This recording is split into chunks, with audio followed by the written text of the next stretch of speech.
अब देखिए, तौकीर जिस बिल्डिंग में रुका उस बिल्डिंग पर एक्शन होने जा रहा है। तौकीर यहीं रह रहे थे अपने करीबी के पास, इस पे बुलडोजर चलेगा और सील होगी। मौलाना तौकीर के करीबी के घर बुलडोजर चल सकता है। हिंसा वाले दिन मौलाना तौकीर फरहत के इसी घर में मौजूद था। मकान को सील करने के बाद इस पर बुलडोजर चल सकता है।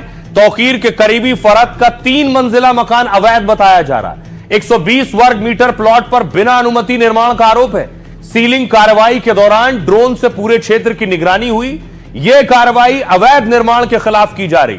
फरहत के मकान को खाली करने का नोटिस दिया गया था। दशहरे से पहले 100 से अधिक संपत्तियां चिन्हित की गई, जहां सीलिंग के बाद बुलडोजर एक्शन की कार्रवाई हो सकती है। इसको लेकर फरहत के परिवार को भी नोटिस भेजा गया था। 3 अक्टूबर से पहले मकान को खाली करने का निर्देश था, लेकिन 2 अक्टूबर तक परिवार ने मकान खाली नहीं किया था। परिवार ने बुलडोजर एक्शन न करने की गुहार लगाई।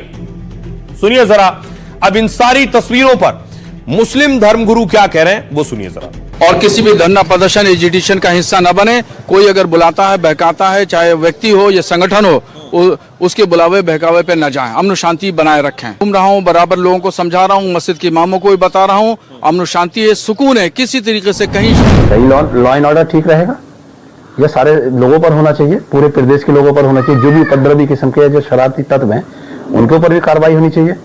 अकेले एक समुदाय, एक कम्युनिटी के ऊपर अगर आप पूरा लॉ एंड ऑर्डर की अगर ताकत दिखाना चाहेंगे तो क्या सुरक्षित रहेगा लॉ एंड ऑर्डर? उससे ठीक रहेगा? आपको लगता है ऐसा? मुझे नहीं लगता। देखिए, मुसलमान ताकत का और नाम का इस्तेमाल सही तरीके पर हो तब वो ठीक होता है। तो यहाँ जिस तरह के हालात पिछले दिनों में बने तो ये एक फितने की शक्ल ले रहा था, समाज में फसाद फैलने को था। तो शांति व्यवस्था कायम करने के लिए प्रशासन की कार्रवाई ये बेहतर है। और हम का कोई मजहब नहीं होता, लिहाजा अगर किसी समुदाय के मन में ये शक और शुबा पैदा हो कि उनके साथ सरकार मजहब की बुनियाद पर भेदभाव कर रही है, तो ये सरकार की जिम्मेदारी है कि वो इस बात को इंश्योर करे कि वो संविधान पर कितना पालन करती है और संविधान को कितना फॉलो करती है, कि कहीं लॉ एंड ऑर्डर के नाम पर किसी समुदाय का उत्पीड़न या शोषण तो नहीं किया जा रहा। बरेली के बाद आपको लिए चलता हूं संभल, दूसरा सेंसिटिव जोन है। वहां भी इससे पहले बवाल हो चुका है, आपको याद होगा। संभल में देखिए, जुमे की नमाज हुई। ये वही मस्जिद है जिस पर कल हथौड़ा चल रहा था। खुद मस्जिद कमेटी के लोग अवैध हिस्से को गिरा रहे थे। वहां भी बाकायदा आज शुक्रवार की नमाज हुई।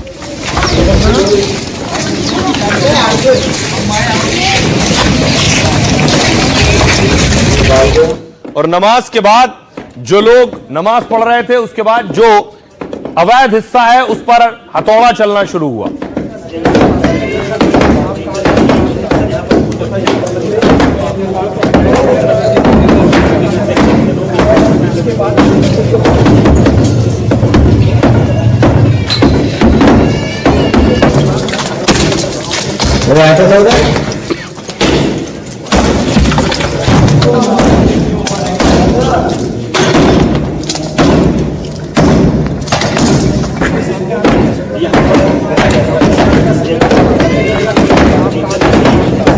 ये जो मस्जिद है, दरअसल दावा यह है कि यह मस्जिद ग्राम समाज की जमीन पर बनी है, इसलिए इसके जो अवैध निर्माण है उसे हटाया जा रहा है। संभल मस्जिद में यह याचिका कोर्ट पहुंच गई है, इलाहाबाद हाईकोर्ट।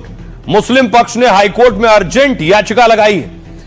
याचिका में मैरिज हॉल को ध्वस्त करने का भी जिक्र है। ध्वस्तीकरण के लिए 2 अक्टूबर गांधी जयंती दशहरे का दिन चुना गया। कार्रवाई के दौरान भीड़ की वजह से कोई बड़ा हादसा हो सकता था। याचिका में ध्वस्तीकरण आदेश पर रोक लगाने की मांग की गई। छुट्टी के दिन के बावजूद कोर्ट में बेंच बैठी सुनवाई हुई। जस्टिस दिनेश पाठक की एकल बेंच ने करीब 1.25 घंटे तक सुनवाई की। कोर्ट ने याचिकाकर्ता को तत्काल कोई अंतरिम राहत नहीं दी। आरोप है कि मैरिज हॉल अवैध रूप से तालाब की जमीन पर बना था।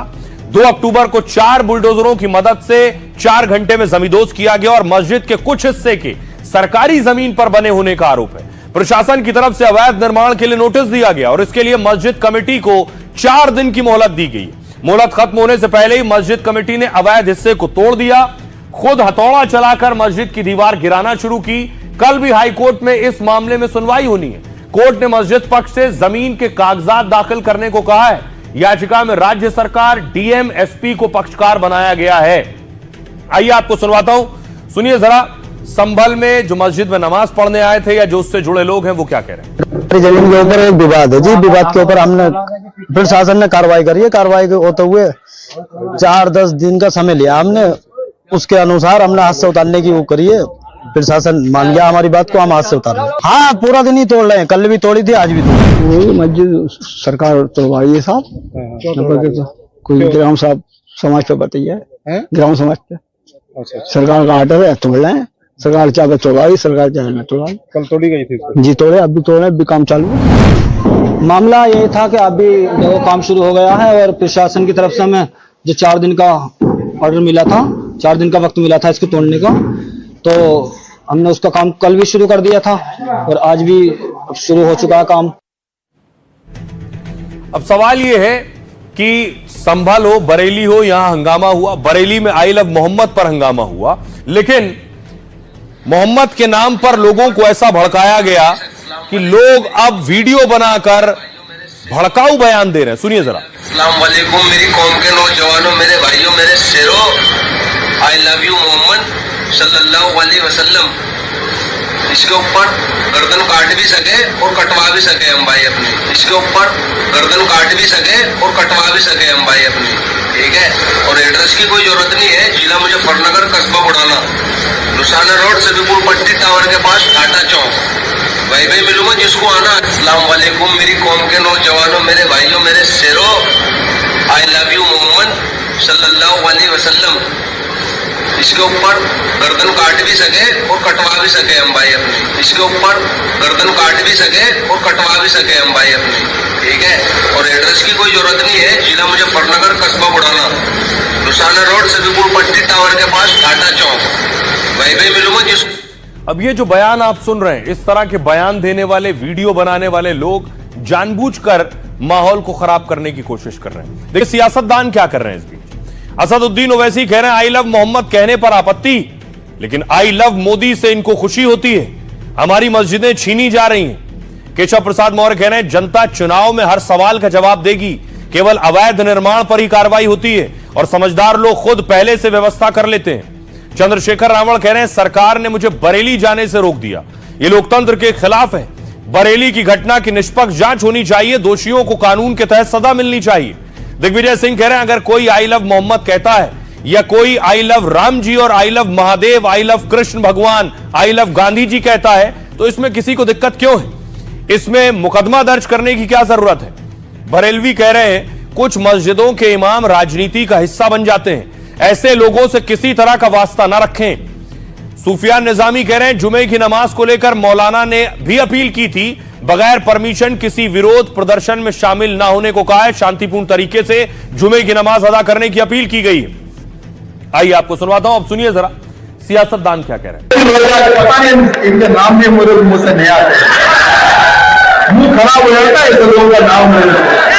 वो भोग रहा था तो योगी जी ने बोला रहे ये सुंदर वालों, महाराष्ट्र में भीड़ को भोग रहा था, वो कहने लगा कि हे योगी अगर तू यहाँ आ जाए तो हम तुझे दफन कर देंगे। अब पता नहीं वो कहाँ दफन है। मोहम्मद ऐसा कहा, अच्छी बात, क्या बुराई, कोई बुराई, लेकिन ये जो पाछे से तुमने बयान दिए ना कि सर तन से जुदा कर दें, इससे हमें दिक्कत है। अपने ईश्वर को मानो, जो पद्धति है करो, हमको दिक्कत नहीं है, लेकिन तुम हिंदुओं को या हिंदुओं के त्योहारों को टारगेट नहीं कर सकते। अफवाह फैलाना, झूठ बोलना, नफरत फैलाना, दंगा फसाद कराना, यही उनका चाल है और यही चरित्र है। उसी तरह बरहेट का हारा हंगामा और हुड़दंग करने में लगे हुए हैं, उनको भी समझना चाहिए कि जो उनका नेतृत्व कर रहे हैं जो लोग, न वो मुल्क के हितैषी हैं, न मजहब के हितैषी हैं और न मानवता के हितैषी। आपका धर्म आपके साथ, नास्तिक जो लोग हैं उनका धर्म उनके साथ, इस आधार पे अगर कार्रवाइयां होंगी तो लोगों में असंतोष पैदा होगा और ये सरकार चाहती है कि असंतोष बना रहे। असंतोष रहेगा तो रोटी, कपड़ा, मकान, रोजगार, महंगाई के मुद्दों पे चर्चा नहीं होगी। व्यक्ति को अपने धर्म के अनुसार अपने इष्ट की आराधना, पूजा करने की पूरी छूट भारत में है और उसमें कहीं किसी की तरफ से कोई बाधा नहीं है और अराजकता नहीं बर्दाश्त की जाएगी। ये संदेश माननीय मुख्यमंत्री जी ने स्पष्ट तौर पर दे दिया है। ऐसा कदम न उठाया जाए इससे जो हमारी गंगा जमुनी संस्कृत है उस पर असर पड़े उठाया तो। अब देखिए जरा योगी ने ऐसा क्या किया कि यूपी का हिट फॉर्मूला बाकी राज्यों में भी लागू हो रहा है। यूपी में कैसे एक भी दंगा नहीं हुआ, कैसे योगी इसे कंट्रोल करते हैं, उसका क्या सूत्र है। अपराधियों के खिलाफ योगी की जीरो टॉलरेंस की नीति है। लगभग हर दिन यूपी में कहीं ना कहीं एनकाउंटर होता है। एक एक दंगाई का हिसाब किया जाता है। सीसीटीवी फुटेज के आधार पर आरोपियों की तलाश होती है। आरोपी की तस्वीर शहर के चौक चौराहे पर लगा दी जाती है। इसके बाद पुलिस ने आरोपियों को गिरफ्तार किया। दंगाइयों के घरों पर बुलडोजर एक्शन हुआ। कहीं पर मामला सामने आता है, योगी खुद एक्शन में आते हैं, बड़े अधिकारियों को फौरन कहते हैं वहां जाइए और सख्त चेतावनी देते हैं। उपद्रवियों के खिलाफ तत्काल प्राथमिकी दर्ज करने के निर्देश देते हैं और हिंसा के मास्टरमाइंड की पहचान कर उसकी संपत्ति सीज होती है। सील होगी संपत्ति या फिर उस पर बुलडोजर चलेगा। बीजेपी अक्सर यूपी के लॉ एंड ऑर्डर की मिसाल देती है और दूसरे राज्यों में भी तेजी से योगी मॉडल अपनाया जा रहा है। अब देखिए जरा उत्तर प्रदेश के लोग भी ये तस्वीरें देख रहे हैं। यूपी के लोग क्या कह रहे हैं। योगी का ये जो कानून व्यवस्था लॉ एंड ऑर्डर का फॉर्मूला है, ये हिट है या फ्लॉप, सुनिए।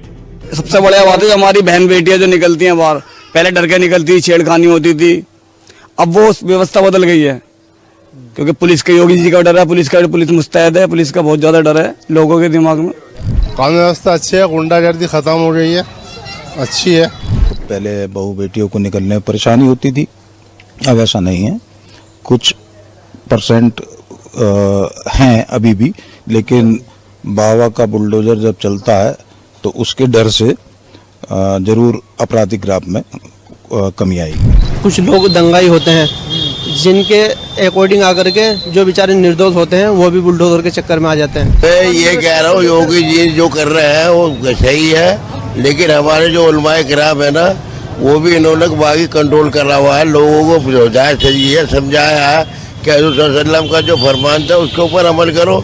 काम हुआ कि फिसाद करना कोई अच्छी बात थोड़ी है। ये काम जुम्मे की नमाज भी बहुत शांति से अदा हो गई और कोई पंगा किसी भी प्रकार का नहीं हुआ। साथ ही साथ योगी जी की जो गाय और स्त्री को सुरक्षा देने की परंपरा चली है वो गजब है। अब बहुत बढ़िया है, अब सुकून है, कोई दिक्कत नहीं है। सबके इलाज करते गए भाई इलाज तो प्रशासन जाने, हमें मालूम नहीं, लेकिन हमें सुकून है। जी जब से मोदी जी आए हैं, योगी जी आए हैं उत्तर प्रदेश में, कानून व्यवस्था तो बिल्कुल ठीक चल रही है। व्यवस्था भी अच्छी रही और शांतिपूर्वक हमारी नमाज अदा हुई। और मैं आपको जैसे योगी जी हैं, जो उपद्रवी हैं, जो आतताई हैं, जो देश के ताने बाने को तोड़ना चाहते हैं, उत्तर प्रदेश को बदनाम करना चाहते हैं, उनके ऊपर बुलडोजर चलाया जाए है और चलाया जाना चाहिए। तो बहरहाल योगी जी ने ये संभाला है तो अच्छी बात है, लेकिन होना ये चाहिए कि इस मुल्क के अंदर हर शख्स रहता है तो हर शख्स के हुकूक और उनके राइट्स का विशेष ख्याल किया जाए।